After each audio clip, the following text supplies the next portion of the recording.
Okay, so usually we open up the show with a little cold opening, right? But this week's a little different, man, because we got a big episode here, all right? And I want as much time as possible with our special guest.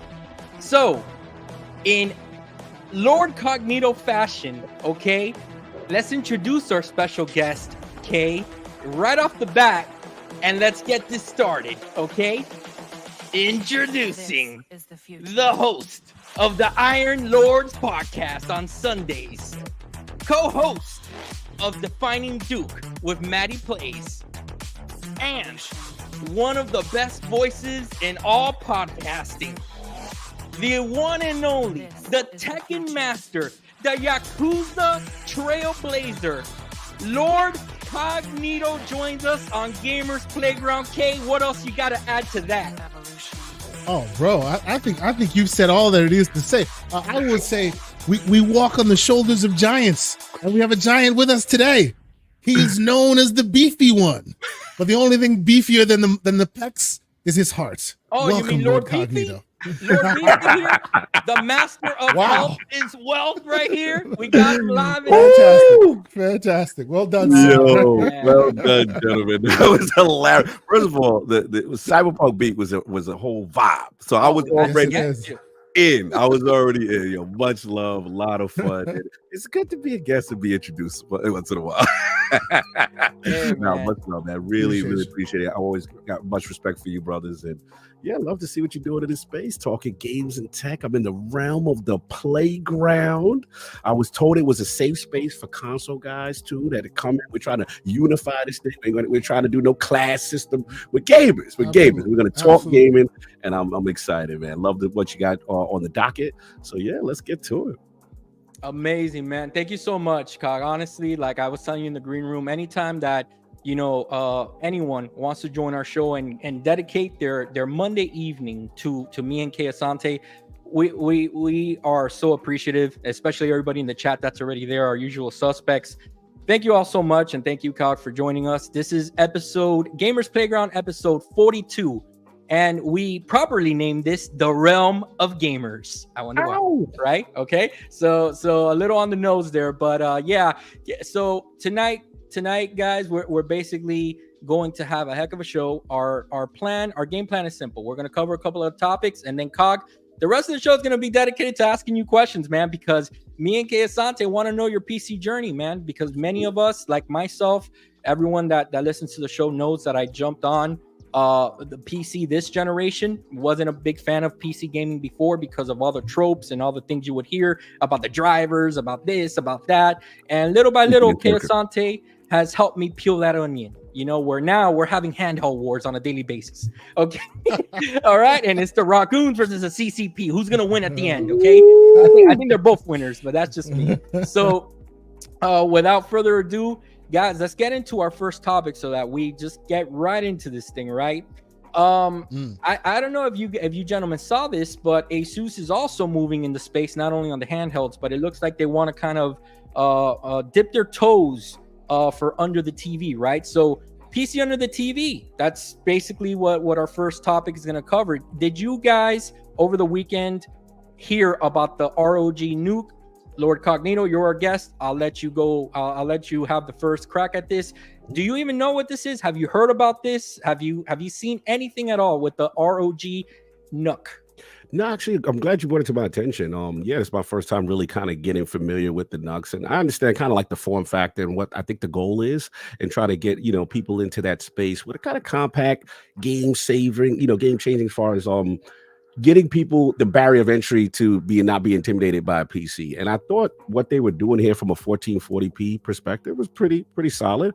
I think my only issue is, again, looking at from a casual who maybe wanting to get into PC, was just kind of like, man, that price point though was a bit aggressive. And I was just like, man, I could see, like, for example, someone like my, an uncle or a mom saying, okay, I would get something like this, but then when I try to sell them on that price, that would be the main barrier right there. So love the idea, love what they're trying to do, love from a spec standpoint, pretty impressive. You know, don't have to go 4K. You can do a nice 1080p/1440p device, but we got to get a little bit better on that price point to get that engagement that they're looking for, in my opinion. Yep, I agree. So okay, I'm gonna bring you in on the conversation now. Here's the thing, and kind of to piggyback on what Lord Cognito was saying. This thing, when it was first announced, I was like, oh man, this is pretty cool, because Asus shiny new thing, all this stuff, right? And then that price. But here's the thing that got me even more like shocked. This thing is sold out on their website. Like, who bought this? Who? Wow. $2,200, man. I mean, that's pretty hefty. But I guess that they must have made like 50 of these or something, right? But honestly, like, it's incredible how even the most this is what I've seen. Even the most unique idea that you think is going to be just for a segmented audience, it's incredible how these things are selling. What do you think, Kay? What do you think about this idea? Well, just this device in general. So I'm pretty familiar with the NUC devices. Let me give you a little bit of a schooling, as it were. There you go. These things were old. Like, they are old. They've been around since 2012, 2013. They were being produced only by Intel, and they were being produced for servers, believe it or not. Small little devices that you could stack on top of each other. NUC means next unit computing. So it was just basically servers that you could roll multiples and just stack them on top of each other in a server farm environment and just do a lot of different things there, right? So and COG speaks real truth to what led to them where they are today. Intel ran with it for a while and no one would buy it. Why? Because in order to machine the mobile parts, because these aren't like desktop class, they are mobile parts, to machine them down to such a small form factor and to be able to like really balance them so that they don't overheat and stuff like that cost a lot of money. So eventually Intel, who invented the thing, got out of the business and started licensing it to ROG. So now ROG makes the NUCs, but they basically pay a license fee to Intel to using that name. But the point that the COG makes is so apt, because on this show, you guys know, I've been advocating, don't be Mr. CEG with a $4,000 PC in the bedroom. I see you there, Lord. Come on, man. Why are you throwing that slander to Everborn? Damn, Everborn caught him straight. We throw bows all day. It's fine. We throwing bows. PC manufacturers are embracing CEG, but go ahead. But you understand what I'm saying? I'm always advocating for like a mini PC. Like, I have one on my desk here. This one is like $700, right? Yes. I don't advocate for you jumping in if you don't know what you're doing right off the bat, like getting a big beefy machine, right? I advocate for something simple. Susie said beefy, gotta put some guns. Yeah, I mean, that's fuck you. The only thing beefier than Lord Cognito's arms is his stomach right here, man. But go ahead. Stop it. So, savage. Continue. I have always advocated for people just getting into something small like this, but that price is debilitatingly expensive, right? Bring that back. What are we doing over here? Okay. Yeah, it's a small device. It's not very powerful, but it depends on what you need. It's not about see some PC USB 3.0. What's the output? What's the output? Double USB, little HDMI, little Ethernet. HDMI. It's got this is way more powerful than say a Raspberry Pi, but you're not playing AAA games on this thing. Got it. Right? So like for my daughter, it works perfectly for her homework and also Minecraft, right? Stuff like that. But there are many levels to this. Shout out to Doc Dark. You could get many tiers of these type of devices and they won't cost you $2,000. Like you were saying, I want to hand it to an uncle. I've been trying to talk Boom, shout out to the great Boomstick, into getting like a mini PC because he wants to dip his toes in the water. But this is debilitatingly expensive. You know what I mean?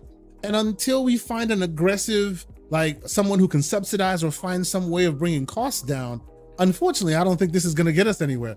Now, to your point, John, as to them selling out, it's probably because they made 12 of these things because nobody buys them. They're way too expensive. You know what I'm saying? 12 and that's the thing, Kay. I'm the target audience. I'd be buying this all day, but it's just like either this or a 4090. Like, get out of here. You know what I immediately thought, like when I was doing research for this topic that we're talking about. The first thing that came to my mind, right, is I'm doing research on it. I'm seeing the reviews. Overall, decent, nothing groundbreaking or must buy.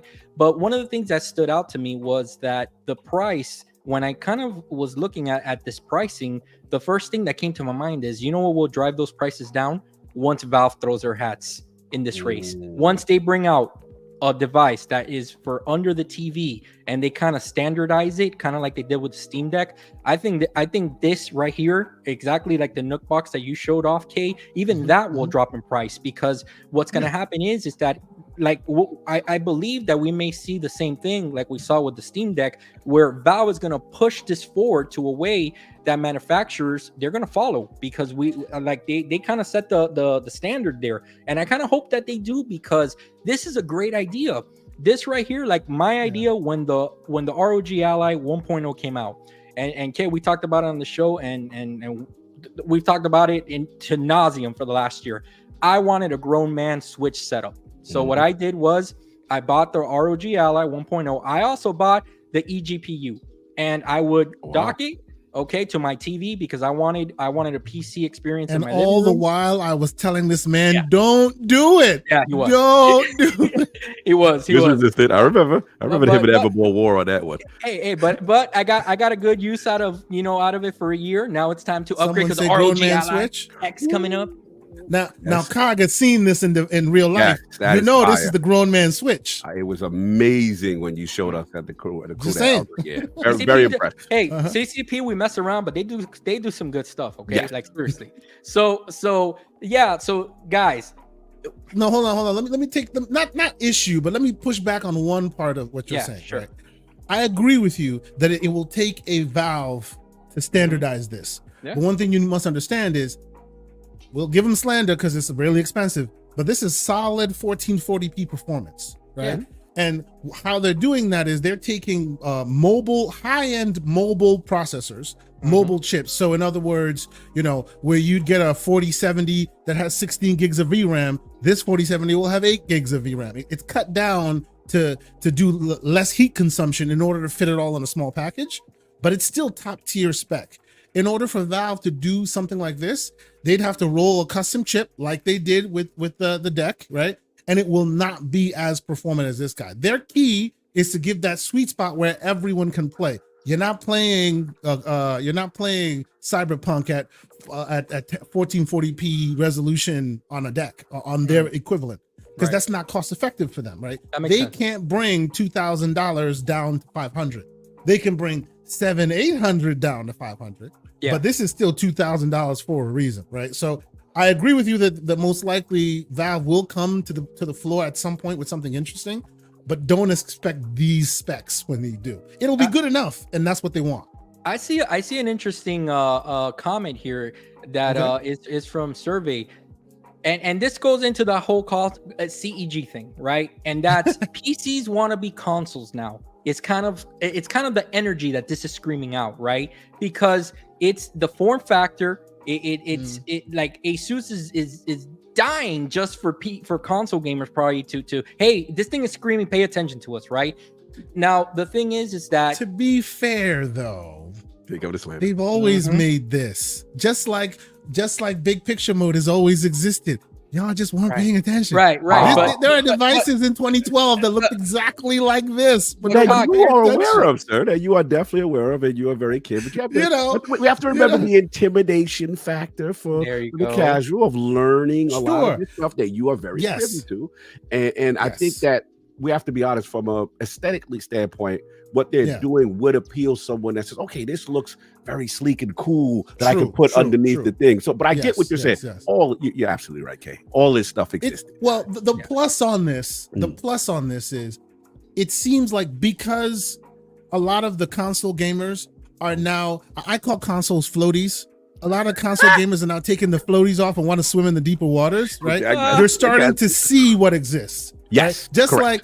And I give him smoke, but it's all love. Just like Everborn is now all about. Hey, calm down, you. Just like Everborn is now all about a big picture mode, right? One of the first shows I was talking about, bro, big picture mode could be your console. And in the beginning there was slander, and now he's all about. I love it. It's beautiful. It's beautiful. Man. It is welcome. Interface is amazing. Listen, we got another great comment here that I'm gonna use as part of this discussion, and it comes from the great Hargeet. Okay, Hargeet says, and consoles want to be PCs now, this is where things are going. It's incredible because technically it is true. When you take a look at the rumors of the next Xbox having Steam integration, all that, it's incredible how this synergy is. The lines are blurring. Yeah, the lines are absolutely blurring. Where we hope, right, or at least what Xbox has been kind of shepherding us towards is, hey, listen, we just want games to be games, kind of like that Nintendo mentality. Games are just games. Don't worry about specs. Don't worry about this. Don't worry about that, right? And the thing is that if you really think about it, a device like this, if priced appropriately, I think it could make some type of headway, not in a way that it's going to overtake. I'd be happy, bro. Yeah, I'd be happy because then I can basically build one of these, put big picture mode, and then hand it to Boom and go, here's your console. There you go. Enjoy yourself. Yep. And he'll be set. This is what I'm looking for. It's just that price point. As soon as it gets to somewhat manageable, it's gold. That's what we got to show it again because it makes you cry. All right, no one's cutting onions in here, right? No, it's making me cry. Okay, because this price is, man, I'm telling you, even I, like when I saw this price, and I'm pay pig number one, Cog. I am pay pig number one. You show me something shiny and new, and new shiny, new hotness. Yeah, I already know. I see.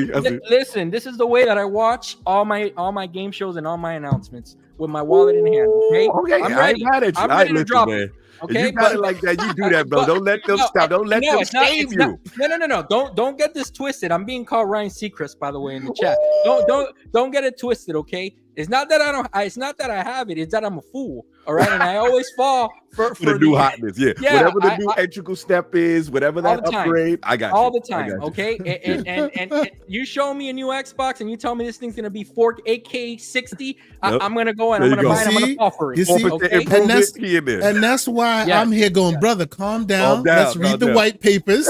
Let's not listen to what they're saying. Let's see what the difference is. Let's get past the marketing jargon. Let me enjoy my disappointment. Come on. Okay, so yeah, guys. So if unless you guys got something else to say about it, I think it's a good idea. I think Asus again tipping their toes, trying to kind of persuade console gamers, but that pricing, it's not aligning with what I believe is success. But then again, I say that and it's out of stock, and I'm like shocked here, and I'm like, what, really? Yep. Okay, there are a few in the market that play here as well. They're not as big as Asus is, but there are a few that play in the market here. I mean, for those who are serious, if you really wanted to find something of this caliber and put it under your TV and really like take it seriously, I'd say get a good budget, about $700-800, and you'll get something that'll be 1080p, upscalable, and you'll still be able to get a really good gaming experience. These guys obviously are throwing a lot of hardware at it. They're throwing machining at it. They're keeping it thin and light.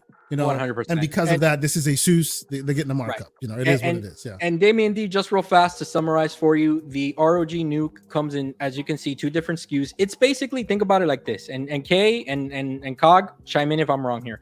It's basically they took a laptop and they made it into the form factor of making it look like a console, so that you can put it on your TV next to your Xbox and pretend that it's a console. Yep. That's basically exactly what this is. So. Before we move on to the next topic, there are a few super chats I think you want to catch up on. Yep, we did have a slander out the way. Yeah, man, it's coming. It's coming, and this is coming. And by the way, this slander right now is coming from someone that is the Switch is their preferred place to play. But I'm gonna leave that right there. All right, we got MJ Dark. $4.99. Thank you so much, brother, man. We love that you're here all the time, MJ, and we talk on a daily basis, man. So you know how I really feel about you. My God. Shout out to the new member of the ROGoons, Lord Rognito.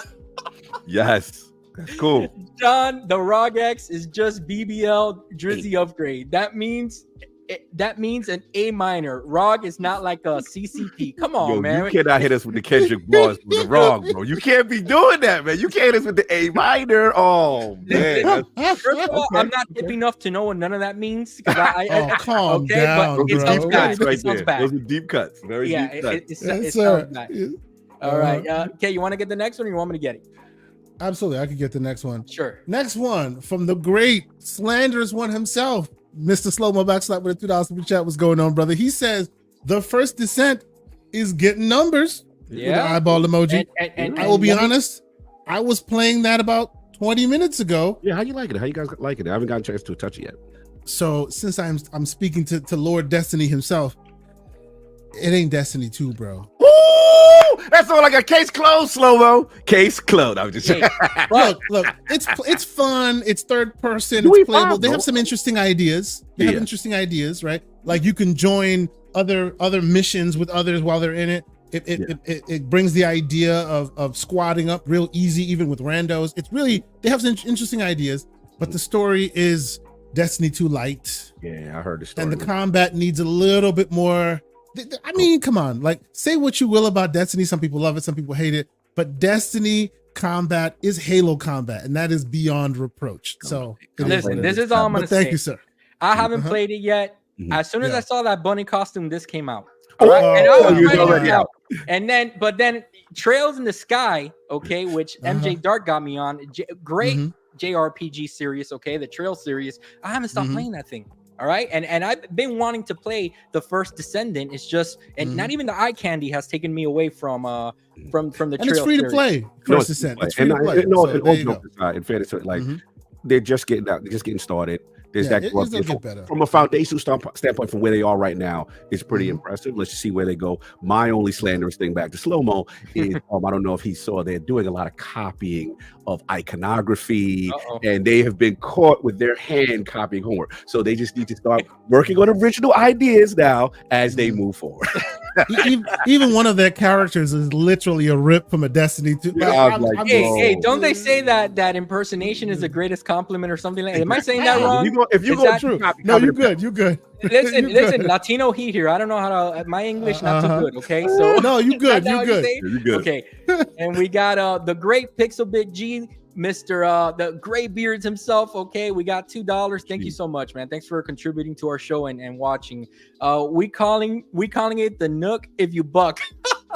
Cheers, y'all. Hey, listen, I'm not hip at all, but I know what that means. Okay, that's classic. Shout out to Pixelbit. Yes, sir. Yeah, man. So, do we have anything else? I don't think so. Nope, Right? that's it. We can keep moving. Yes. All right, man. Let's keep it moving. Then on the next topic, right? So, how about this, huh? For some CEG talk. How about console saved AMD? I don't know if you gentlemen saw this, but somebody identified on a LinkedIn from an individual posting on his resume how he mentioned somewhere that he worked on a team where the AMD chips kind of saved the PS4 and the PS4 generation with the Xbox One and the PS4 kind of saved AMD as a company from just going bankrupt. And that's I'm assuming because how well the PS4 sold. Xbox One, it sold decent, but not as good as its predecessor, the 360. But still, it's still on par, right? So what do we think about this? I'll start with you this time, Kay.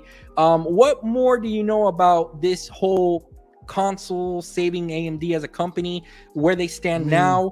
And let me give you a little bit more meat on this bone. Pause. Okay, that sounds a little weird, but let me let me ask you this, right? AMD, where Diddy, as they say.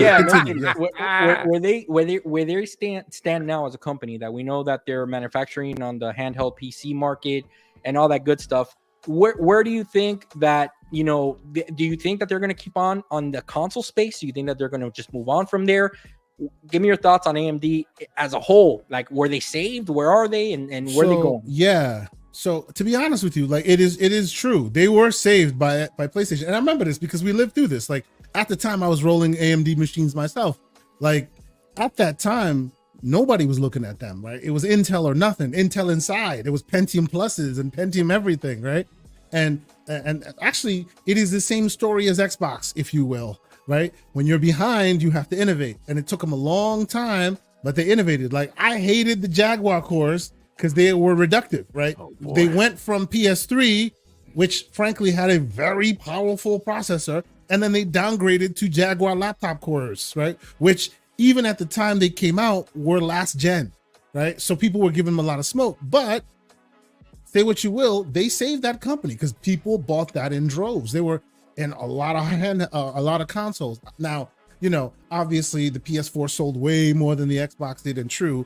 But if the PS4 only had the Jaguar core, and say the Xbox went back to PowerPC, guess what? AMD wouldn't have had as much benefit because the 50 million units of Xbox, we'll say, that sold were also Jaguar cores. Right. So it's the combination of both platforms using the same chip that kind of propelled them out of the slump that they were in, right? So yes, 100%, they were saved by the console.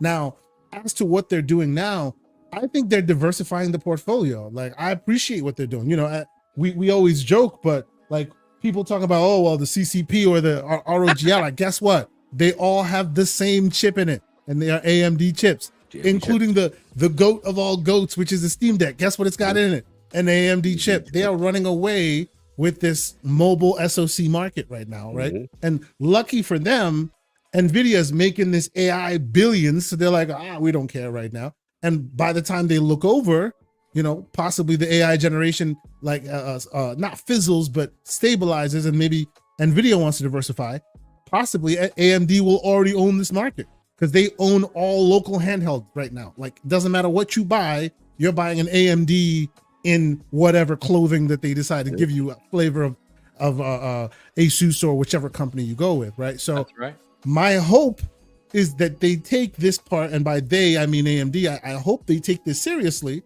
because even in this world, they've been kind of moving and shaking in odd ways a little bit. You know what I'm saying? Like they've been moving and shaking in odd ways in that they're still, their driver arm isn't as robust. You know, that we still hear some incompatibilities from time to time. They own this market just by the very nature that their direct competitor isn't competing in that place, in that space. So they need to diversify and work harder to sew it up before others jump into the water. Yes, I see you, Hargi. Yes, NVIDIA does work with the one and only handheld that seems to rule the roost, which is the Nintendo Switch. No, but even in that space, come on, don't change the name. Yeah, the Abacus, that's what we call it on here. Oh, damn. Even in that space, the chip came out 8 years ago, and the year it came out, it was old, right? Remember, Nintendo plays a different game. They're not trying to give you the speeds and feeds. They're trying to give you, hey, don't pay attention to this old crap as far as hardware. Pay attention to our amazing developers that make this thing run amazingly on all these amazing games. Bro. Magicians. That is why I call them the Abacus, because they have tied their amazing wizards down to potatoes, and still they make magic with that thing. You know what I mean? So it's hard to say that we're wrong, though, as a business to make that call, because I mean, it's worked out pretty good. It's what's working for them, right? Yeah, and that's the reason. If we lived in a world where PlayStation and Xbox did exactly the same thing as Nintendo, maybe everybody still has exclusives. But we don't live in that world, right? Seriously, because if you don't have to spend so much to put so much whiz bang on the screen, if Senua's skin doesn't have to glisten in the moonlight as much, right? Maybe you don't have to diversify your portfolio by putting your games everywhere. That's true. If Aloy didn't put you to sleep of how realistic and boring her face is. Y'all out here with the shots early. Hey, I'm sorry, man. So they call him NyQuil. That's what they call. I have $300 in that game. They call it NyQuil. I don't know how you can do it, sir. You were in the sleep chamber like Master Chief. My daughter and I love Horizon Forbidden West. Okay, calm down. She loves taking down the huge turtles. Okay, calm down. Hey, man. Listen, I like to watch paint dry sometimes. So Cog, let me ask you this, man. So we kind of saw Kate tackle this kind of like from a high level AMD, and kind of like how they put their fingerprints all over the PS4, Xbox One generation. This is again with this generation, me jumping into PC. Here comes kind of like the novice, right? I had no idea what Jaguar cords were, who made them, why they were being made, why they're being put on these consoles, right? So now that we've matured, kind of, especially anyone listening to the show, we've kind of matured in our expertise of these things.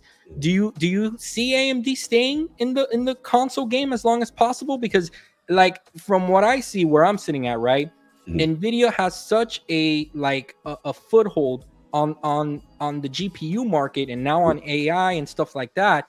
I would think that AMD is begging Xbox and PlayStation, please keep us around, like use our stuff, because what are they going to do if NVIDIA all of a sudden just they decide to go NVIDIA's way too? It's not going to be good for them. So what's your relationships change too? Yeah, we see relationships, starting to get butter up that we didn't see before. No, great point. I think that Kay nailed a lot of the points I was going to say in the sense of AMD, from what we understand, them being in a really dire financial situation and coming around the time during the Xbox One and the PlayStation 4 generation, and seeing that synergy to be able to be the the default chipset for these guys. And let's be honest, a lot of us console gamers learning about what Jaguar cores are and not getting the performance. And I think that's what kind of opened up the console market to say, wait a minute, how come I can't get 60 frames, you know what I'm saying, anymore with this? Like it was, I'll be honest, in the PS4, the Xbox One era. And then obviously we got the Scorpio, Xbox One X and all that stuff as a result.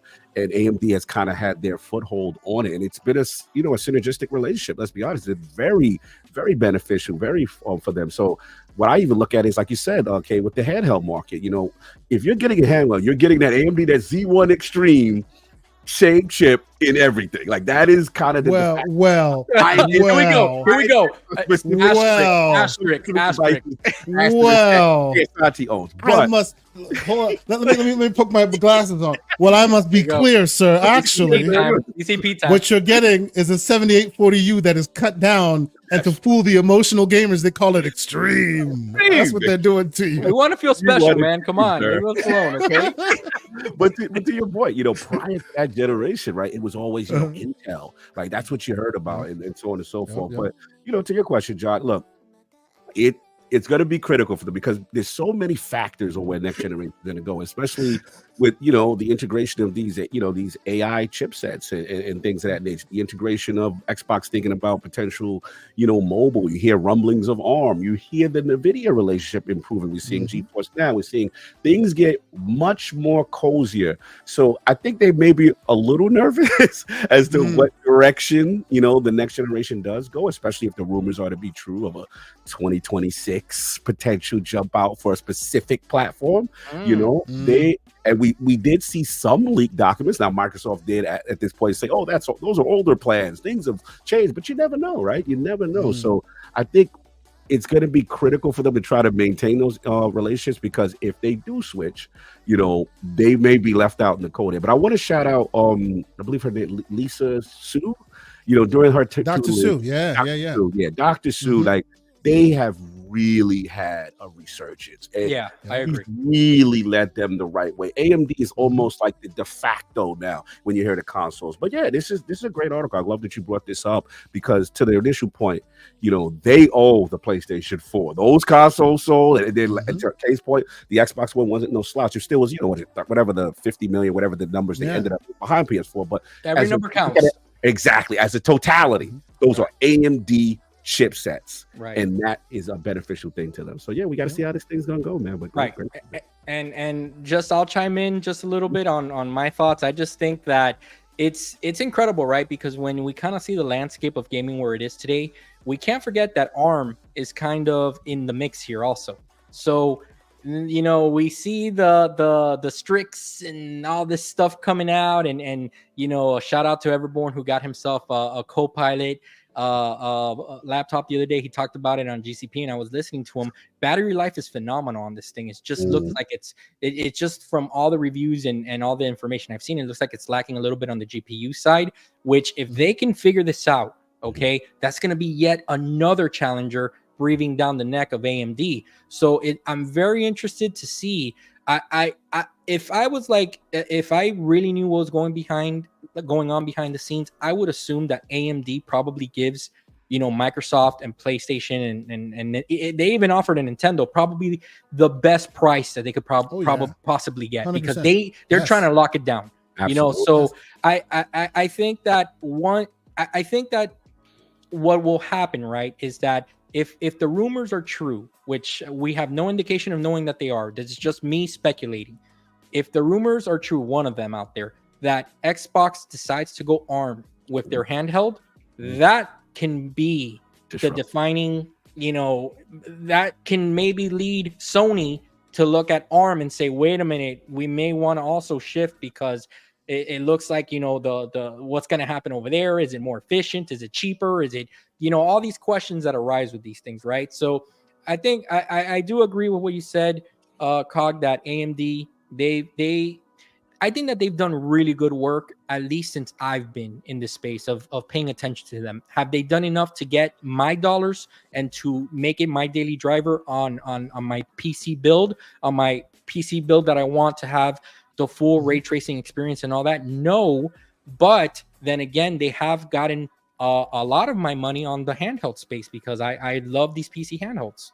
So, okay, you So wanted to say something? I will hedge all these bets by saying one last thing. Go ahead. They don't make ARM chips now, but it doesn't mean they can't make ARM chips tomorrow. That's Good true. point. Right now, they make x86 architecture because that's what the consumer base wants. Yeah. ARM is not only a company, it's also an architecture that can be licensed, right? So and AMD has said before, I think I've heard them say before, if consumers are looking for ARM-based chips, they can start making ARM-based chips. So much so that they've even started integrating some of the NPU technology into their x86 stack, right? So if and when the ball is heading that way, maybe they diversify the portfolio and you start seeing more coming in that way. Even Intel is diversifying in that way currently with ARM. So it's an interesting time to see. We will see where that falls.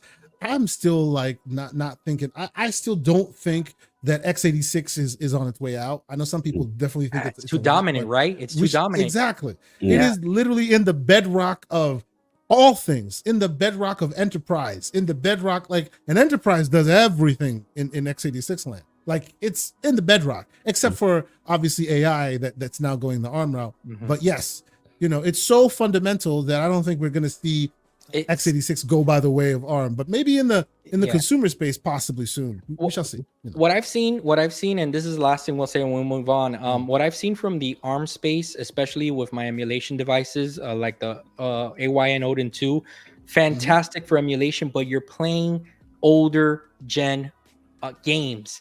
When you try to play something as robust as Starfield, let's say, it's not there, and it's not possible. So the problem is that that's kind of like the challenges that I think we're a handful of years from that being a possibility. And instead, what we're seeing the focus of these PC handheld manufacturers and AMD as a chipset, they're trying to become more efficient, and that's the thing with x86 architecture. That's at least where I think that they're at right now. So, gentlemen, let's move on to our final topic, and then Cog will give you plenty of time, man, to talk.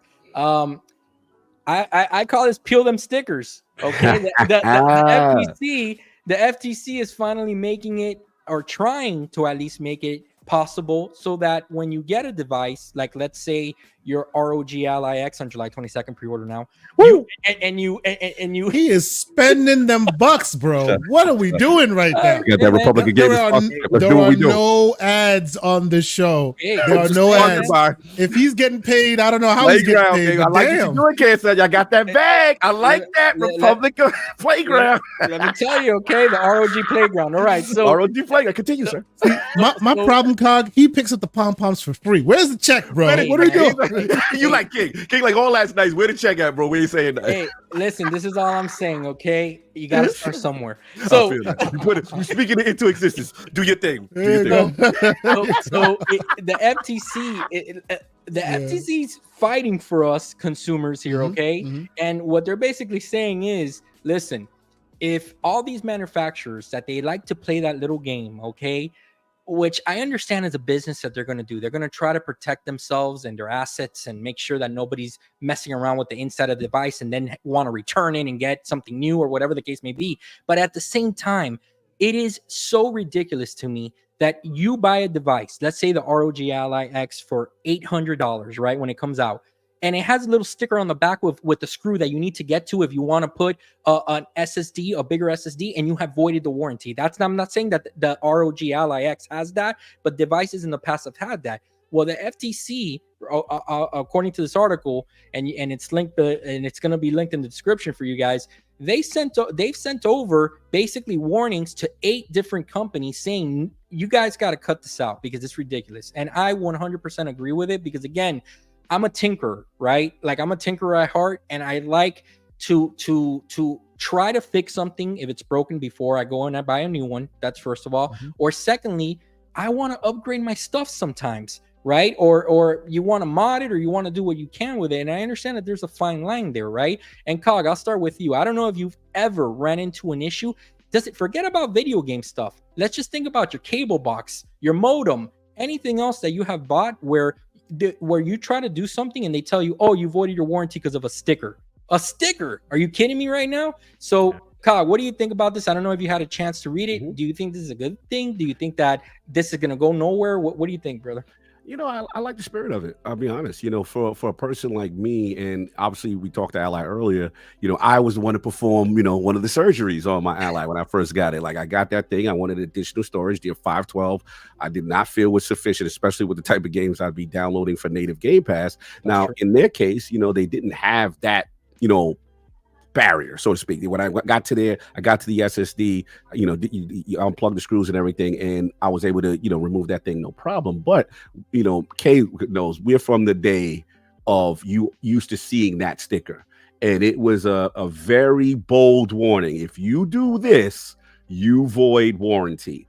And I think the right we from the days of the hot glue, the hot heater, just try to peel it off a little bit so you can get at what you need to, and then stick it back on it. Yeah, you out there with the screwdriver, bro. You know what it is. That's right. You making sure you're grounded.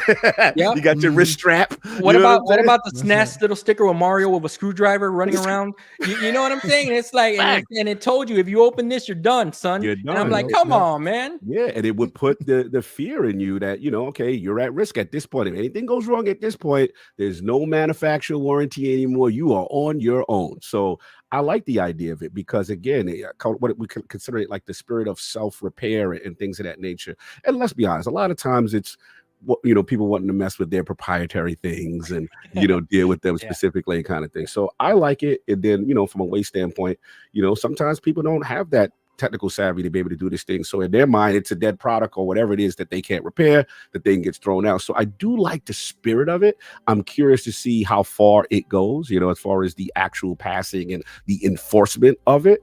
But for the tinkerers, for the tech guys, like we love this stuff. I would think so. I'm very curious to where you guys stand on it because like I said, now as someone I've been doing it a little bit more frequently lately.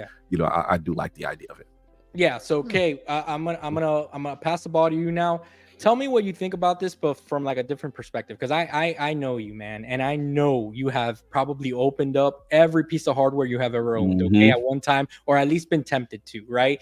And then I don't know if you remember this, but early on, okay, because I suffered from this, and I'll never forget this, and it's like it's caused trauma, okay? So when Halo 3 was launching, I got the red ring of death the same week that it was launching. I was devastated. I was devastated, right? And I was desperate, sorting through all the forums, trying to find the fix. I tried the towel trick, which no weird towel stuff, okay? But if you were around that day, you know what I'm talking about, okay? And I ain't talking about hug the towel or anything like that, okay? But then I tried that, didn't work. It got to the point where I was like, you know what? I'm going to open this thing and try to figure it out. I remember that sticker, man, on the back. And it literally said, you will void your warranty if you open this, right? And I said, I don't care. I'm still going to do it. And I opened it up. Thankfully for me, first of all, I couldn't fix it. Thankfully for me, I had a buddy at GameStop that worked at GameStop.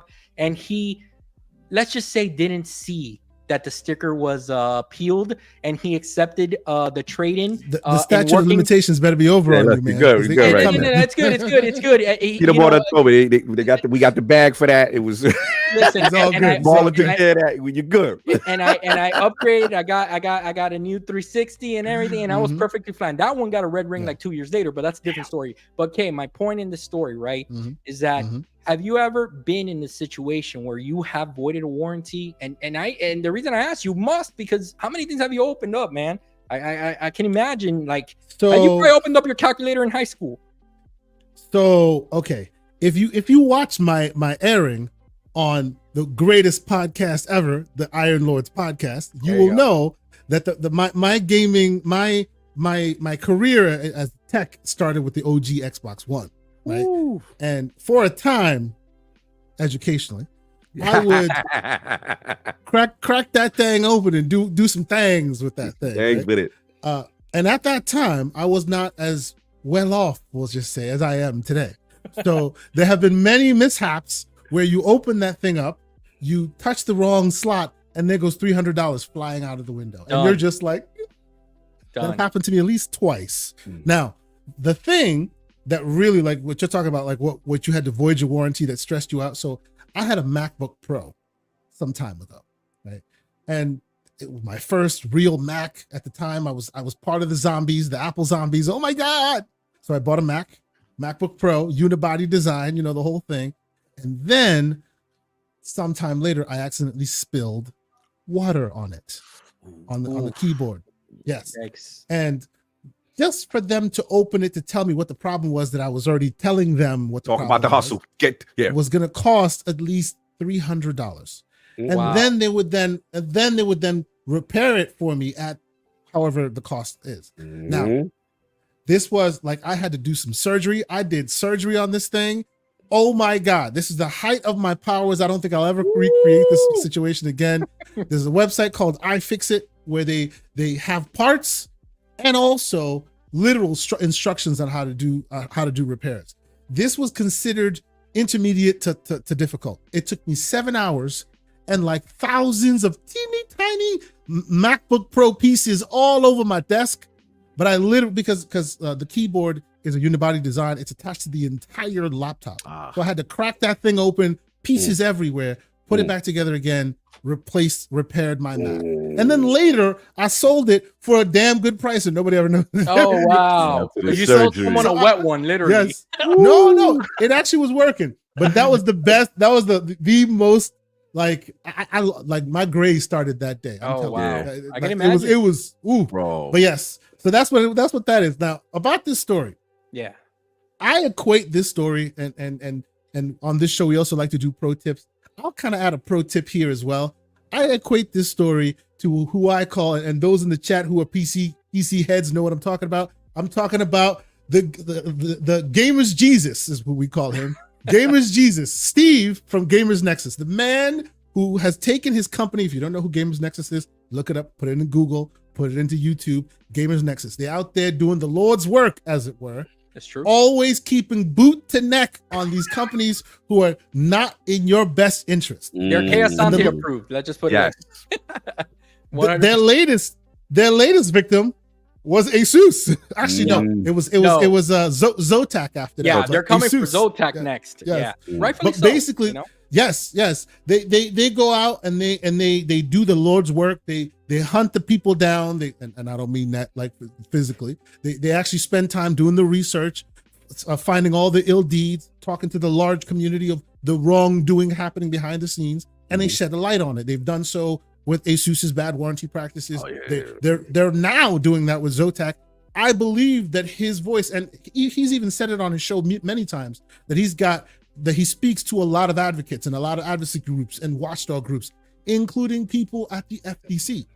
So I am telling you, even though it may not be directly related, Tech Jesus has somewhat to do with an eye being shown in these areas, and I am thankful for it. I will say, I'm in the bag for Tech Steve. These are their stuff. I buy their stuff. I love that channel. I believe they are like the Iron Lords. They are necessary in this environment to keep people, on the straight and narrow, and that these tech, because a lot of the times people don't have that power to be able to make any of that real change.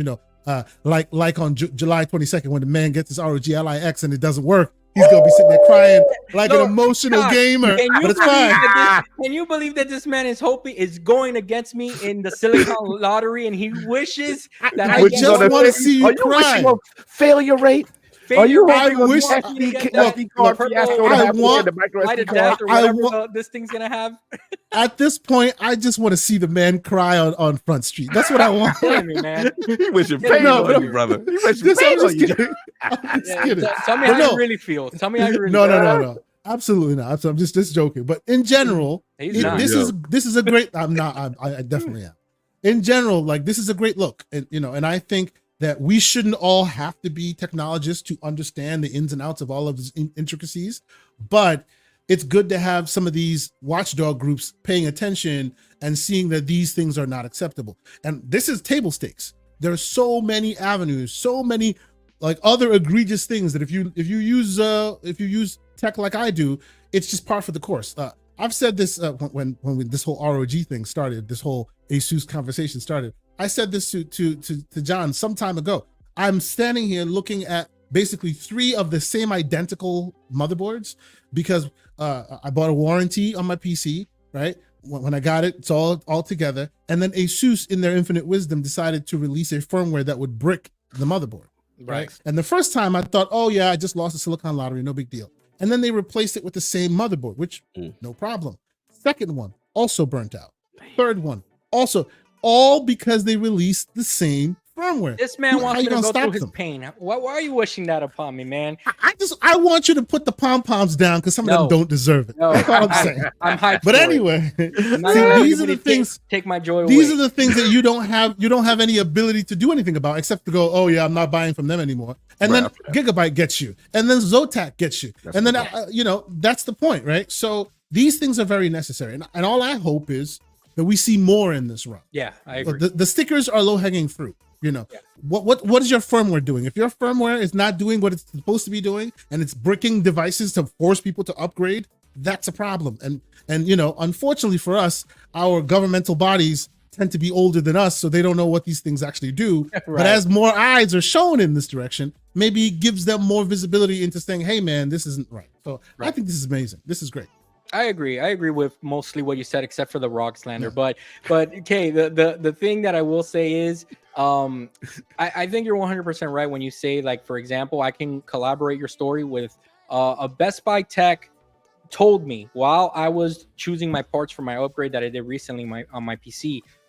Do not get an Asus motherboard. These things are being returned like crazy. That came from someone at Best Buy. Now, that's anecdotal. That's that store. I don't know. But collaborating with what Escalante is saying, that's two. You know what I'm saying? So that 100%.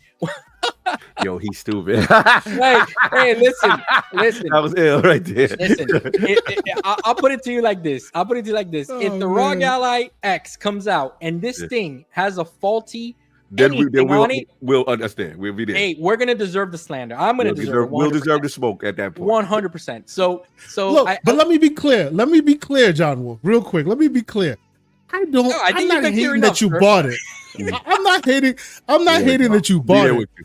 I'm hating that you grab the pom-poms and you tattoo their name on your back. Like, calm down. It's not that bad. Listen. Just because on a daily basis I remind you all that the handheld of the year is coming out. Don't get mad at me. You see? Look at this. I'm hyped for it. And you know what? So far from the previews I've seen, I think many people are going to agree with me. So I hope so. Honestly, I hope they do right by it because it moves the handheld gaming world forward. So I really do hope that it works out that way. Right. Yeah. So what I will say, and we'll close up this topic, is that let me tell you one more horror story that I had with the whole warranty sticker thing. So I told you guys when we started how I got lucky with 360, right? I got a buddy, but that worked out for me. Then I decided, you know what? Because you know how us gamers are. If you understand what I'm about to say right now, you belong in the gamers playground. All right. I wanted to switch the casing on my Wii because I didn't like that boring white casing. I wanted to switch it to shiny black so that it went with my entertainment center, looked all nice and dandy. And I'm still a nerd that way, right? So check this out. So I'm like, this is gonna be easy. It's just a case swap, no big deal. Voided the warranty, right? As soon as I peeled that sticker, that thing was a disaster. That thing was like a Decepticon, like on drugs. It didn't know how to put itself back together. Okay, and it's mostly my fault. All right, because I didn't know what I was doing. So I go back to GameStop and I'm like, hey buddy, you remember me? I don't know you, man. This ain't gonna fly now. So I've been bit before. And I've been bit in other areas too, because I tried to fix a modem once, and Xfinity or Comcast or whoever they were back then. They've changed names more times than your average wrestler, okay? And the thing is that I've been bit so many times. So I'm gonna ask you guys this, and we'll close it out. Cog, I'll start with you. What have you ever tried to mod or open? It could be a controller. It could be it could be anything. A cartridge that wasn't working, a console in your gaming life. Okay, you're like us. You started young. Yeah. Has anything ever gone wrong for you off the top of your head? Off the top. I know I'm putting you on the spot. But that's a good one. I never. The only time this is way back. I'm dating myself. Atari Lynx. I remember the Lynx. Okay. When they had the initial model, which is very elongated, rectangle. And before they had the newer model, which is more compact, more slicker, which I did eventually buy an upgrade. I remember having some issues with the buttons, and I was just like, all right, this is driving me crazy. And this is young Cog. I ain't had that money to go out there and run out. I know. And people are telling me, Cog, it's a simple fix. It's a simple fix. All you got to do is open up, loosen it here, and da. So that was the first one. The second one, this is King will remember this. The Panasonic 3DO. Wow. Amazing console for its time. $700. But you got arcade perfect ports of like Street Fighter 2 and Holy Grail. Grail. I remember seeing the commercial, Cog, and I would look back at my mom and she would say, "Don't even think about it." Don't even think about it. Exactly. And I remember at the time, we were big Madden guys, and they had like a 3D Madden that was just completely different from anything on Genesis and Super Nintendo. But the problem with the 3DO, if people had that console, is the controllers for fighting games was horrible. Horrible. Yes. The D-pad. So the techie world knew it was just the way it was done. You just had to open up and loosen it, right? And go into the D-pad, kind of like unscrew the controller, get into the innards, and then kind of loosen this thing up. And then you'd get your fireball motions out. You get your, all the things you kind of needed. So that was kind of like my other earlier days into kind of like messing around and tinkering and for the benefit of gaming kind of thing. So yeah, those probably two with the Atari Lynx and 3DO. Those are probably my two. Mm-hmm. How about you, Kay? Anything that you've done that has gone horribly wrong for you? Make me feel better here, man. Am I the only one that's broken stuff? Like I said, I've broken there was a time where your man had to supplement some income on eBay, right? and he would do a little bit of this and a little bit of that, and then all of a sudden you get your really big honking freaking set-top box before those things existed. And I have broken many a device on the path to greatness. Now what I will share is my OG. Wow, this is my OG. That's clean, bro. That was my first. This was my first, and it's white because I painted it that way. The diamond is different because I put the diamond in there. And yes, there's the chip right there. Like, it's old now, but I've broken many to get. And this is basically what started my console. This is what started. That's nice. So it's still here and it's still there, but I'd say it cost me about a couple grand getting here in all the broken things I got to get to this. So yes, I haven't destroyed a bunch of stuff there. So that's incredible, guys. And I remember one time, the last thing, right? I was trying to mod a 360 controller because I had seen online that somebody was putting bullet buttons and they were like the back of bullets. And I don't know if you guys see those body controllers that make it look all cool. And my boy, just to let anybody know that this is that trying to fix anything is when they say this is easy. Don't believe them. It's not, okay? It never ends up being easy. So guys, we'll end with that, and that's pretty much it. We have one super chat before we move forward, real quick, because MJ Dark and his slander is prolific, so he had to come out with a $5 super chat real quick. Thank you, MJ, and he says Abacus, but you guys click on porn sites to get games. Switch is the best handheld and the only place to play exclusives like Lego Aloy. Gojima, son of a. Yeah. We're not gonna touch that. We're not gonna touch that one. We'll let it be. Thank you there, MJ. As Lord Sovereign likes to say, thank you for your thank you for your very, very slanderous. So let's move on now. Cog, with the time we got left, we got 30 minutes left. Oh, hold on. We did that wrong. We got about 20 or 30 minutes left. Look, man, and somebody says my mic is breaking down faster than a ROG Ally. I don't know. Well, you're back now. Now you're back. You sound like you're back a little bit. It was a little breaking up a little bit. Oh, okay, my bad. Okay, I guess my SD card reader is not working on this thing. Okay, so what I was gonna say is, God, we want to take the extra time and dedicate it to your journey in not only in the PC space but in the handheld PC space, because like I follow you obviously on Twitter just like Kay Asante does, and like many probably do in the chat or listening, and I noticed right away that you went and you covered the ROG Ally, which to my knowledge, and you correct me if I'm wrong, I don't want to speak for you, is when you kind of dipped your toe into the PC handheld. It's the one that got you, right? Yeah. And I know from watching the Iron Lords, I know that you guys have done great partnerships with many different companies, and one of them is a PC company that basically builds your PC for you and send it to your house ready to go, just plug and play, right? And my question to you, right, to start the conversation, and then Kay, you can chime in with whatever questions you have for Cog after he's done answering this first one. Give me, because I've heard, obviously, I've listened to so many episodes of the Iron Lords that I've gotten to know you guys and your and like kind of like your gaming history and stuff like that. But Cog, like me, is this your first generation where you're actually taking PC gaming seriously? Like that you can say maybe I don't know, I don't want to speak for you. Maybe it has become your preferred platform this generation, or is that wrong? Am I wrong there? That's a great question. You're close.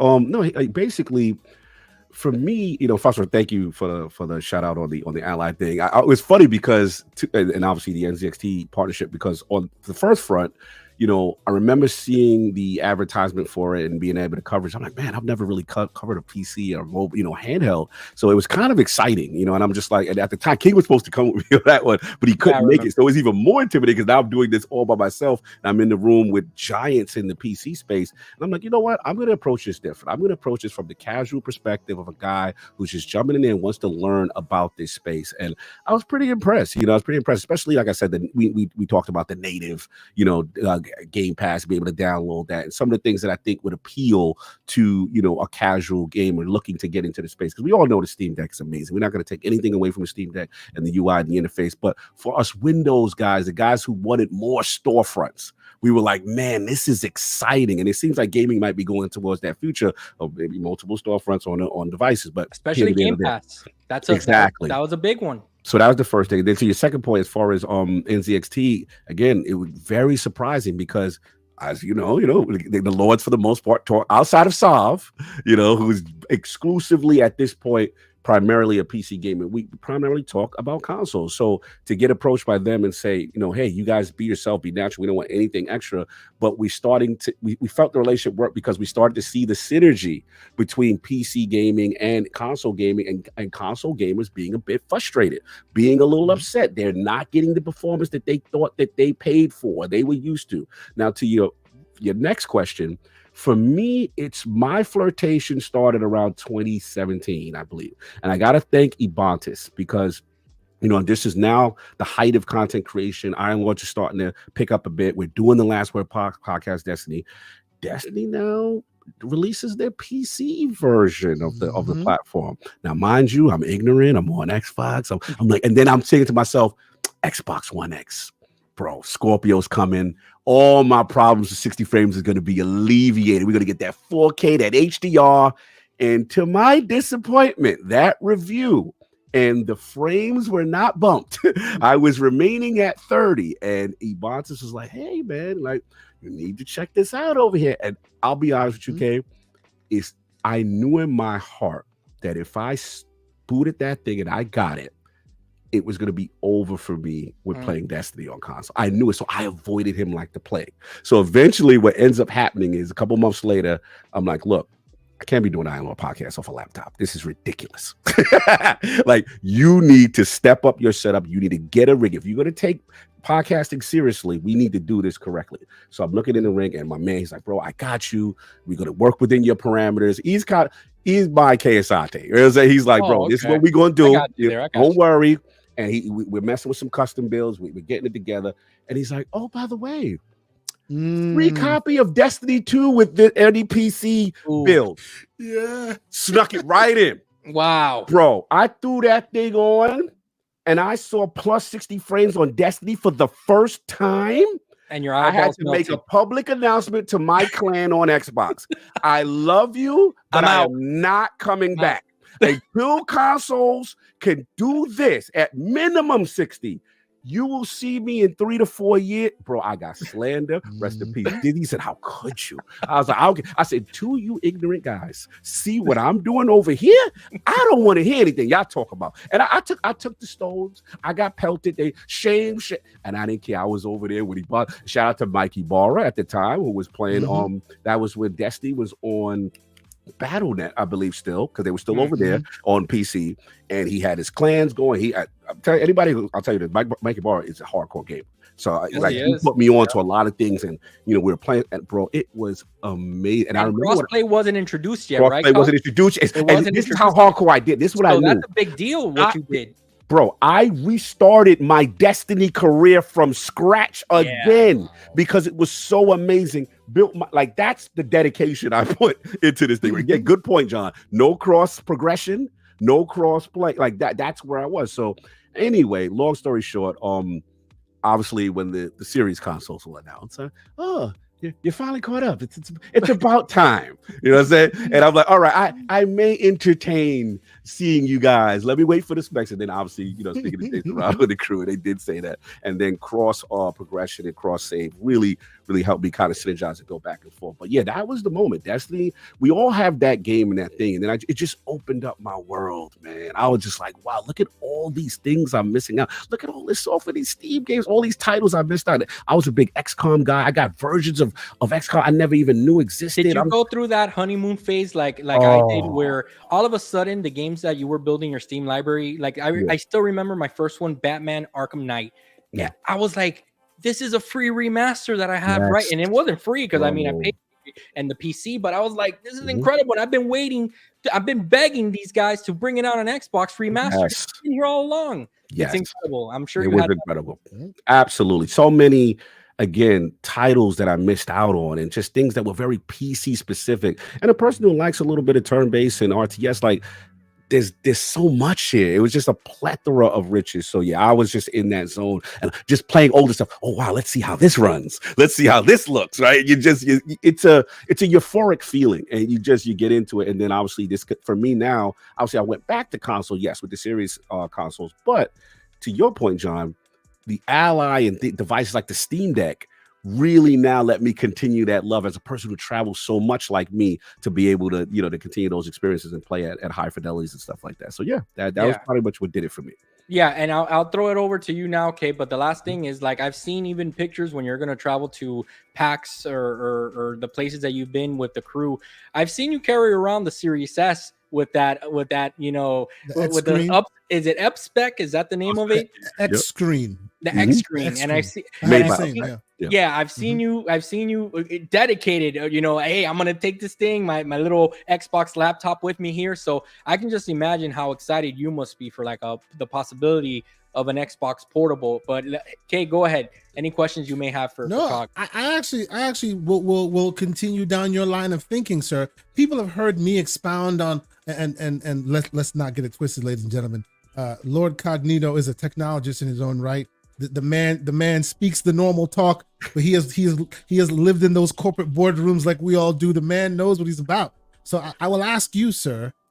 Much like when I asked Fuzzy Belvedere and he opens the tech bag and shows us all his bag of tricks. Let us ask you for your bag of tricks, sir. Yes. What do you want to see from something different? Like, you have now gotten your hands on the ROG Ally. You've enjoyed that. I'm sure you've probably tinkered with a Steam Deck here or there. You've probably seen one or whatever. You now get the benefit of being in the room where it happens. You might be able to get your hands on some stuff that not normals can't get their hands on sometimes.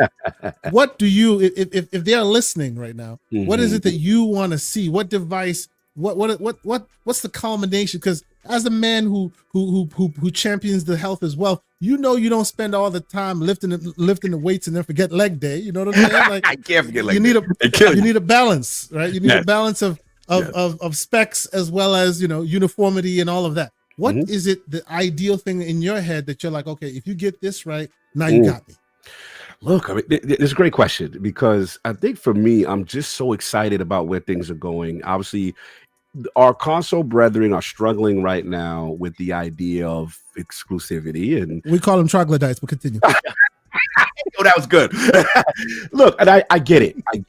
But to me, the future of gaming, in my opinion, is just that uniformity of being able to play where I want to play. But the key for me is the digital rights And we're slowly getting there as far as like, okay, yes, if I have Game Pass, I have, PC Game Pass, for the most part, I have uniformity there. There's sometimes where I'm the guy that it's filling out the UI, the platform forms on the Xbox and say, hey, this is what needs to be improved. This is what we need to have synergy here. Hey, there's a bug here. I'm the guy filling out the reports. People talk about gamer score. If you look into your inside Xbox hub, I'm the leader on my friends list. I'm always giving the platform feedback. And one of the things that I realize is even with things like an Xbox Play Anywhere, there's many times I've reached out to certain people on the team and I'm like, hey, I picked up Sifu. I see it has Xbox Play Anywhere as far as my digital ownership. How come when I'm going to my ally, it's not there? And they've given me feedback, say, hey, Cog, thank you. Good catch. We're fixing things behind the scenes. So the key thing is outside of Game Pass, I want my digital library, right, to be able to now, whatever I own outside of it, it is on my PC, it's on these other devices, or if they decide to make a handheld, I need that type of synergy. So that's the first thing. Unification of storefronts. I'm a person that, I have EA Play, right? But we know that the launcher on PC is different. And like, I hate the fact that if I have a Zao, Tales of Kunsera, and I played it on Xbox, but you go over here on the that's quote unquote the same EA Play storefront, you don't have that again. You got to start that over. It's these little barriers that are annoying, and we need to have more unification there. From a technology standpoint, I know King's going to get annoyed with this. It's very controversial. But look, we can't avoid the elephant in the room with AI. And look, I understand the artistic purity of wanting things to remain from the human element. I get that, but I'm also about the progression of tech and making things easier from a development standpoint. And if there are tools to help developers make things easier, I do feel that it's something that should be looked into. So I'm excited to see how far the console makers push. Also, obviously the PC space, how much that is pushed. I guess for me, we're always at that threshold from a graphical standpoint. Things are always going to get better. Yes, no doubt. But maybe there are some diminishing returns there. But to me, I want to see gameplay innovation. I want to see things that we like, okay, I know it's simple. Me and Attic was talking about it, but like, remember when the Nemesis system came out for like Shadow of Mordor? Revolutionary. I want to see those things where it helps gaming progress and we're getting different things besides just, okay, we're adding more lighting and yes, there's more ray tracing again. That's pretty beautiful. I get that. I just want to see more transformative things with gameplay. And I'm hoping, provided proper regulation, you don't want to take people out of jobs all the way, what I'm saying? But, I understand there's controversy with it, but I am a person, and King kills me all the time. I'm like, if Skynet's coming and it's inevitable, we got to deal with it on some level, you know what I'm saying? So the joke is, what's your man, Miles Dyson? Let me be the Miles Dyson for y'all. Let me do this. You know Let me rip off my arm. Hold on. Let me reveal my Terminator arm. For this. No. Let me be part of this solution. I'm the Miles Dyson. Let me hold this down. So that's a little push bull that me, King, and I actually had this conversation with Jason Ronald one time, which was kind of fun. And look, I get it. We're in scary times. It is funny you say that. I believe that the world of AI is upon us, and that there's a world of universal basic income. That will happen where all your jobs get taken away. So let's get nice, awesome things that games can play while you're sitting at home doing not a damn thing. You know what I'm saying? You gotta get something. And Kay knows I'm like the one button king. I spent a whole weekend setting up a stream deck just to launch my game, set the mood in here and all that stuff. So I don't know, guys, but Cog, let me ask you this, right? Let me piggyback off what Kay is saying. When it comes to kind of like where you're at kind of in just your gaming journey, right? Especially this generation. Like, it's been so refreshing for myself, and I know Kay has been kind of like living this life for a while, but like, for example, to be able to get home on a Monday from work or get off of work if you work from home, and you're like, you know what, today I want to game, I want to sit down and game on my PC because I want the highest fidelity, highest frames possible. Or you just say, hey, you know what, I'm gonna sit back on the couch and grab that ROG Ally or your CCP machine of choice, and you just and you just and you just use that opportunity to play. Even Cog, even these emulation devices that I've kind of like just gone and just purchased, and it's been so refreshing, with things like retro achievements, how it's bringing these emulated games to life. By the way, Something we'll talk about next week, Kay. GameCube is about to get retro achievements enabled Ooh. for emulation. I mean, for people that are into that, that's a big deal. You know, that kind of keeps record of your gaming history, you know, and it's just so refreshing, right? To be able to be here. So, Cog, my word for like my question for you, and I kind of asked you this at first, and now I'm kind of changing it a little bit. Yeah. If you were to kind of split how you're gaming nowadays, right? Nowadays, where are you doing most of your gaming? Like percentages here. Are you doing handhelds 50% of the time, 40% of the time? When you want to play on your console and settle for the for you know what they give you, and not that Be it's nice, a bad man. thing. Be nice. Try to unify the people, man. It's just this is challenging because you know like we don't mean that in any slanderous way, but it comes out that way, right? But when you want to settle for Todd Howard telling you 30 is the best they can do, you'll do so. You know what I'm saying? And there's a difference. The creative vision. Yeah, the creative verbiage. vision. Yeah, there's a big difference between you settling for that and you saying I'm gaming like this because I want to right now because I have other choices. But in reality, we're all very blessed and fortunate enough to be able to own multiple devices on this panel, on this chat, probably. So I understand too that there's people that, hey, if that's what you can afford and game on, by all means, enjoy it to the fullest, right? Yeah. But my question again, percentages, what would you say? How would you break down kind of like how you're gaming nowadays? Yeah, it's probably still about 60 to 70% in front of the console, in front of the living room. I must admit, you know, the OLED is very, very tempting, you know, and I still get my little VR on 120, you know, 20 hertz when needed. But yeah, I mean, it's the percentage on PC has gone up, but again, it's thanks to the handheld. Again, for a person who travels, I am the target demographic for Steam Decks or ROG allies and the CCP devices because, like, again, there's nothing worse. I don't know. There's nothing worse than being on a 6-hour flight. And you guys have seen my posts. Like before I'm boarding that plane, I'm loading things up. I'm telling y'all, these are the 4 games I'm about to play, and I'm about to have a ball. There's nothing more, you know, defeating than being on these flights and you're just bored out your mind. And now, you know, you got your right at your airport AC, you know, plug right there in front of you. You know, if you run out, and I'm able to get so many things done. You know, one of the, and I talked earlier about the future of gaming, that synergy between console, PC, and then you know, a portable device. To me, when Starfield came out, the shout out my Dark in the chat because he used to see my tweets on this.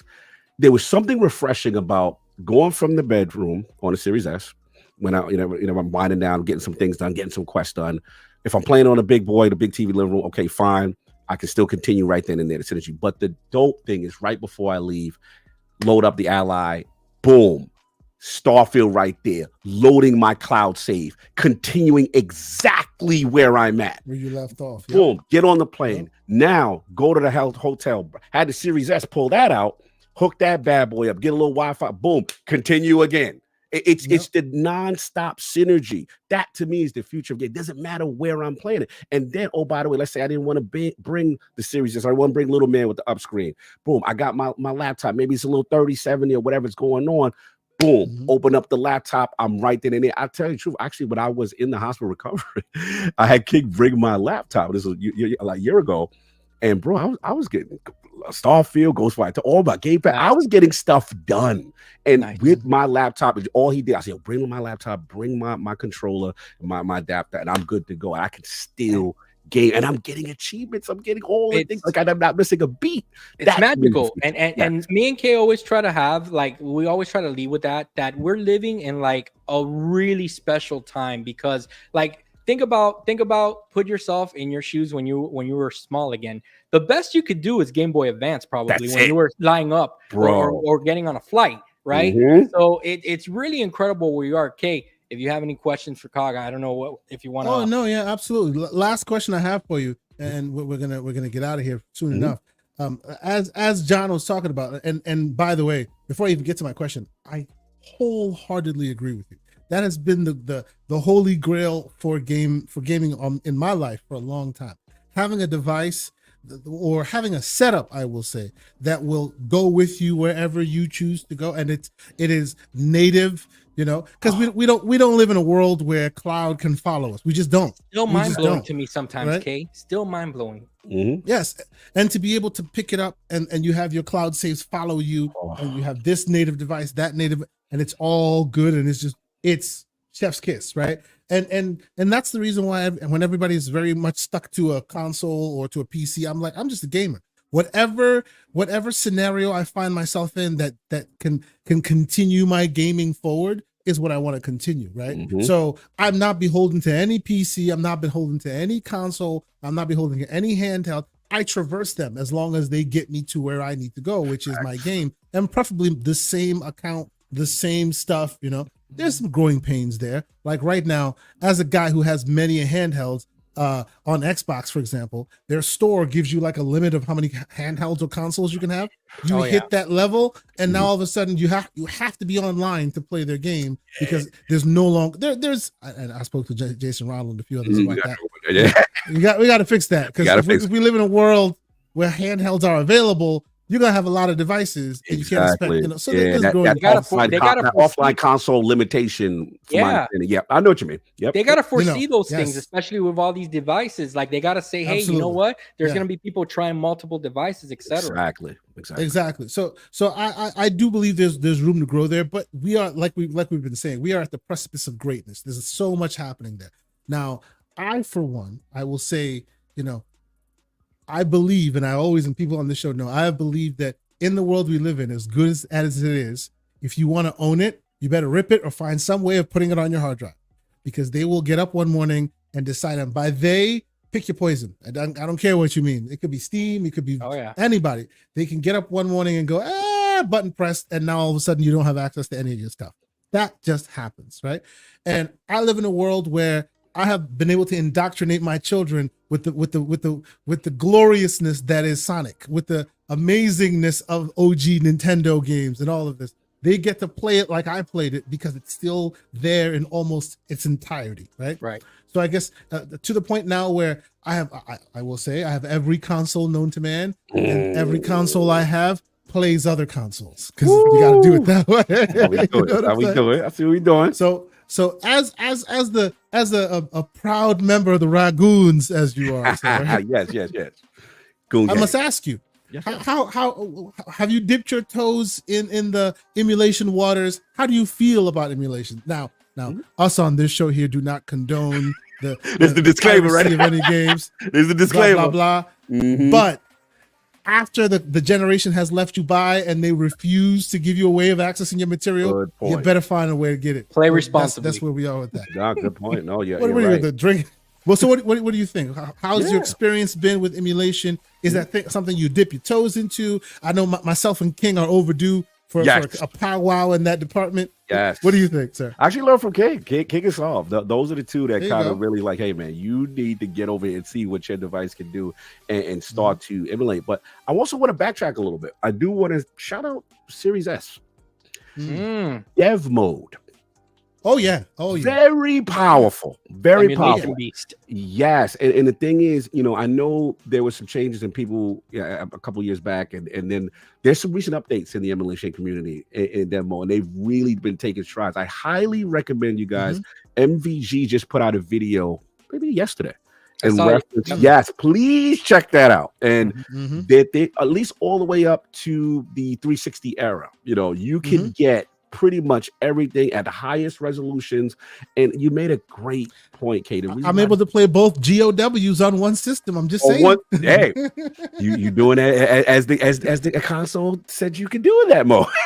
You know what it is. Utilizing the tools available when we do it. So look, what's you made a great point, Kate, in the sense that my frustration right now, and I even had this conversation with Maddie, is that nothing hurts more than you have a favorite game and then, oh, by the way, licenses and that's expired. And oh, by the way, they just take the storefront down or take whatever down, and you're just stuck. These are like cherished games, right? So this is where I do support the emulation community. Like, we need to be able to preserve. And there seems to be no strides in a video game museum or anything that you can play, keep these things going. So why not? I will continue to support that, and absolutely. So yes, I've been dipping my toes in that type of stuff. I'm the guy that goes back and I'll play. I told you before, Atari Lynx. I was a big Turbo 16 fan, a big 3DO fan. The forgotten consoles that I felt like had potential that never got a chance to shine. And of course, I'm a Sega kid, so come on, you already know the Genesis ports is going down, and all my favorite things. And there's so many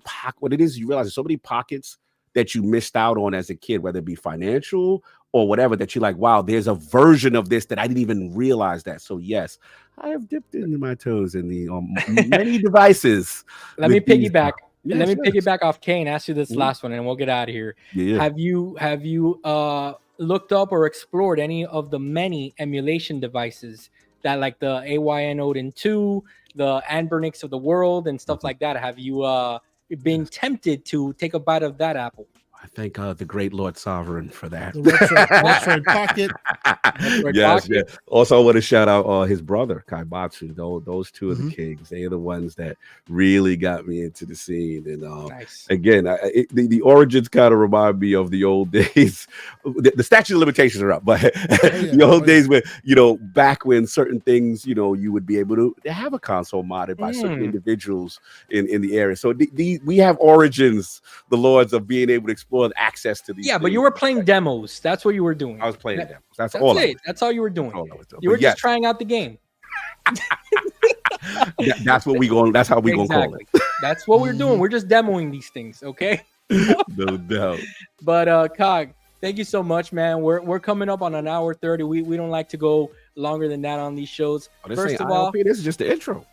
Hey man, hey, you guys got your flavor. We ain't got 4 more. We ain't doing. Nah, man, we're gonna. We saved that for GCP. Unfortunately, we saved that for GCP. Okay. Yeah, this show is pretty concise, and we like to hit that an hour. We don't have Everborn Bloviator on. You know what I'm saying? So we gotta keep it concise. Bloviation. So just a couple of things here. I got some notes here, Cog, and seriously, because it's such a privilege to have you on, and Kay Asante, and we were both so excited equally to have you on tonight, because as this show grows, we're 42 episodes in. We hope to get more, esteemed guests like yourself. I want to personally congratulate you and the Lords for reaching the milestones that you have. And to me, right, as a lifelong gamer, and I know Kay feels this way, and many people in our chat feel this way, because we were all so giddy and excited for you guys. On that interview with Peter Moore, man, wow, what a milestone. You know what a great, that needs to go into like gaming history, seriously, because it's a throwback. It got us all in the feels, man, seriously. And I thought that you guys did such a great job, not to mention all the great shows that you do. So Lord Cognito, I'll give you a chance to exit, to give a outro here first, and then we'll get to Kay. Lord Cognito, everybody knows where they can find you, but just in case that they can't, let them know about the 2 podcasts that you're mostly on, and just what you're going to be up to, what you're playing right now, and what you hope to kind of accomplish as 2024 closes out, man. John, no, first of all, thank you for that. Much love. The Peter Moore interview definitely is very emotional for me, because it's something I never thought would happen. At some point as a content creator, we all have our bucket list, right? We all have our people who, man, it's one day if we could get this person on. And let's be honest, Peter has been out of the space for a while. He's been doing his personal ventures, as far as Liverpool football, and then his personal thing, Santa Barbara. So it just worked out magically. And then to see one of your heroes say they will do something and work with you, and then have it kind of come out the way it had, and then the guy says, hey, I loved it so much, let's do a part 2. Like, again, that's one of those ones for me will mean so much, and to say that, hey, I could consider him a friend, I can reach out, like, it's just amazing. Words can't describe what that means, and see everyone's support and give the kudos. That's all you can ask for as a country. So thank you for that, number one. As far as us, me, the Lord Cognito on Twitter, and you catch the Iron Lord podcast every Sundays, the Lord's Day, 1 p.m. Eastern. And for those who want an Xbox-centric show, my man, Mr. Matty Plays, who has a great bucket list interview himself with God Howard. But you catch us on the Finding Duke, Last Stand Media. And then obviously for Slow-Mo specifically, he can catch me on the Last Word Destiny podcast with Ty Guy Travis and Evanta, so he can learn about shooters and how to be successful in the space. case when all of his are dying off and he's looking for new homes. So Wow. Any bunny suits in those that are not? I'm just messing with him, but you can do that. But as far as the last question in reference to games I'm playing right now, I'm in my bag right now. I'm in a really cool indie bag. Shout out to Path of the Goddess from Capcom right now. Playing Wow. the demo, really love what they're doing. Very unique game, a little action, a little bit of turn-based, and it's very, very cool. A lot of some Japanese horror aspects to it. So that, and then also shout out to Steam with the Alters demo. The Alters, It's very great. Oh man, very it's impressed. so good. So yeah, I hit that demo up on Steam, and I was just like, man, they've got a lot of potential here with the different toning of yourself, the personalities, and the management there. So those are the two right now I've been playing. Obviously, Destiny, I know I've been going crazy with that, but those are the two that's been kind of cleansing the planet. So I'm really, really excited for that, for big time. And again, much love to y'all, man. I love the conversation, appreciate the patience, you know what I'm saying, with my crazy schedule. But man, this was a lot of fun. Kay, you know how much love I got for you, brother. You know, you're like my brother from another mother. We got so much in common, and it was so good to build with you multiple times in Florida, and then obviously in LA. Hopefully, we get John outside so we can spread the good word of the ROG Ally to the you know, to the I gotta know. so we get next. I got the pre-order. You pushed me. I'll be honest with you. You pushed me over with the pre-order. I was gonna wait. No, I mean, you put the see battery. them pom-poms, man. Hey, the man. pom-poms are very effective. You gotta cut it out. For those 6-hour flights. I said, man, I hate being tethered to that plug, that airport. That's all I'm saying, man. You know, I get a little bit more performance. I got you. I feel you, man. I feel you. So thank you so much, Kyle, one more time, seriously, for joining us. Of course, my other half, my co-host, this show would be nothing if he wasn't on it either, okay? Kay Asante, let us know, man. Where you gonna be at for the rest of the week? First of all, second of all, congratulations on a heck of an episode on Saturday on the GCP. Yeah, you guys went long, but it was really good conversation. It really was. I was glued to, especially the CEG talk and all that good stuff. And Kay, before you go, brother, let the good people know kind of like what we're kind of working on the background, you know, with the whole Patreon thing, and also a new article went up today, which I think is a good read on the site. So yes, first and foremost, let me once again throw the flowers at Lord Cognito. Most people, if you have not had the benefit of meeting this man, like I say it in jest, but I mean it. His beefiness, the only thing that bypasses the beefy physique is his heart. He's a great human. I appreciate you, sir. It was awesome getting to build with you. You know, shout out to the backpack you had, bro. Yeah, we had fun with that. Now he ain't gonna put. Yo, kid got that backpack for his birthday because of you. They got him that backpack for his birthday. Awesome. That backpack, that's awesome. Fire. Oh my god, that is awesome. Yeah, that's excellent. No, that's excellent. We had a great time. So like little behind the scenes. We're sitting there. We're downstairs where all the moving and shaking is happening.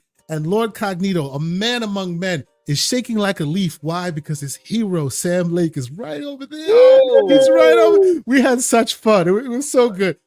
It is. I was telling the people, meeting your people, your friends, the people you've been chatting with online, meeting them in real, it changes things, right? So we've been to that point. We've been moving and shaking in the background. We're thinking of doing like in real life events, possibly in the short to midterm future. We want to do something like that, and that's causing us to look at you know, funding and how we're going to make all that happen. And so on GCP, I was talking about how we're going to start a Patreon and potentially, you know, we don't want to always be in LA because that's where it is, or we want to like as much, and I think you'll agree, Cog, as much as the show that we saw was the height of most shows, the highlight for me was meeting you again. The highlight for me was hanging out with King and hanging out with Luke Lore and Ains and all the guys. It was just meeting Holly, and it was just awesome. It was awesome.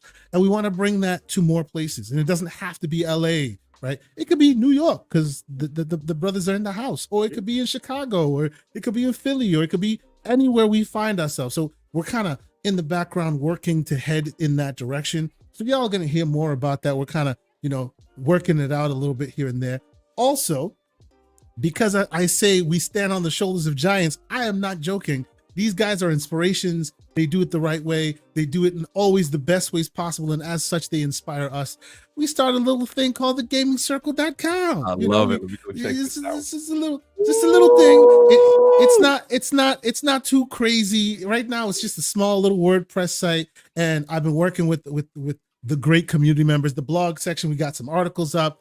Recently, we had 2 great articles that actually just came out. Yesterday, a certain person, well, it was 2 days ago, a certain person by the name of Chad Dufall wrote a great article asking people, should we expect AAA level remasters versus remakes? Now, the reason why I bring this up for 2 reasons. One, Chad is a great writer, and it was really well written. And secondly, y'all probably know who Chad is. I'll leave y'all to discover who Chad actually is, because he went by his government, and you'll be surprised to know who it is. There are a few men who may know who Chad is, but you got to read it, and it's not hard to find out who Chad is. You could find it on that article, but it's a great read. And then this morning, our the homie of the community, the man who never ever fails to entertain and educate, the Black Viking. I'll let the title speak for itself. He called it Halo's Evolution, the case for sunsetting Master Chief so that Halo can rise. Yo, That's gonna put some thoughts out there. He came to me. He's like, "Yo, I'm about that smoke. Put this up here real quick." Ooh, okay, spicy. Oh, but it's a great read. It's a great introspective read. He did a lot of thinking on it, and we're basically allowing this site to live, to do opinion pieces and to do I call it a hear me out section. Those are the opinion pieces. And then we have the on your radar, the sections where, some indie gems that you may not have heard of before, but really we're loving. I know, Cog, you're about one of those indie gems. I could not for a long time stop talking about Fading Afternoon. I know you played Fading Afternoon. Yes. Amazing. Amazing games like that. So that's what we've been trying to do. And we have the greats like LogNet and a few others that we look at, we go, one day maybe we'll be half as good as them. For now, we're just kind of starting a little something. We're starting a little something. Awesome. So I love you, ladies and gentlemen, go check that out. The gamingcircle.com right now, it mostly features GCP content. I'm working it out, trying to make it, I'm gonna broaden it out. I'm gonna put the Gamers Playground on it as well. So it becomes just a hub for all the content, but it's me, myself, and I working it out in between work schedules and this and that. So it'll take me a little while, but we're getting there, But yes, you can, that's what we're doing. We're doing our best, you can find me Wednesday. I'll be on the great Mr. Boomstick Excel, because without him, a lot of us wouldn't be here. He has a show on Wednesday. I'll be there hanging out. Of course, this Saturday, I'll be back on GCP. I will once again say, I have gotten confirmation that y'all already knew I was going to Gamescom this year, but now I'm going to Gamescom as press. Let's go. Let's go. So there you go. That's huge, brother. That's huge. Yes, it is. I'm super excited. We're going to be, hopefully getting interviews, talking with some people. I'm in the background working the press situation. A lot of the great community members. I saw Aaron in the chat a little bit. My brother from Sweden helped me tremendously get this thing off the ground. So shout out to you, Aaron. I appreciate you. Looking forward to meeting a lot of the great European content creators and those who move and shake in that space and learning and growing together as well. So it is amazing having you here, sir. Before we go, though, let me catch up on the last couple of super chats, because I do see a few landed. First off, we have Bunty in the house, and he said, after being a member for 1 month, thank you so much for being a member of this channel. He says, that's why I love Xbox. I can play my games everywhere. That is why we all love Xbox. Absolutely. Bunty. And then, of course, not to be outdone, the slanderous one himself, Mr. MJ Dark with $2 super chat. He says the X in ROG means exchange by 2020. We'll see what happens. Damn. Don't let him keep us down, John. He ate his Wheaties this morning. He came out, he put on his tie, he's ready to start some ish. All right. If I had to make a prediction, we are not going to hear much from MJ Dark on July 22nd, because he's going to be hiding in the bushes. That's my prediction on that. But Kay, yeah, thank you we're so done, much. man. Oh, you're good. Man. Okay. Thank you so much for being here, Cognito. Yeah. This is excellent. You are obviously you're always welcome to come back on. We're here to to talk with the community, enjoy ourselves, talk games, whatever it is. consoles, PCs, whatever. You know, we're just here talking games, myself and Mr. John Wolf, and it's always great to have you with us. So thank you so much. Thank you. Absolutely. Thank you guys for the invite. This was a ton of fun. Love the synergy. Love what you guys are building. The playground, man. I'm in the realm of the playground. This was dope. In man. the playground, man. So Yeah. thank you both. Honestly, it's been a pleasure to host this tonight with both of you. Episode 42 is in the bag. You can catch me. All the consoles. John Wolf is the name. X, Twitter, whatever they call it nowadays, like I always say. And as for my co-host and myself and Lord Cognito, peace, guys. We'll see you next week.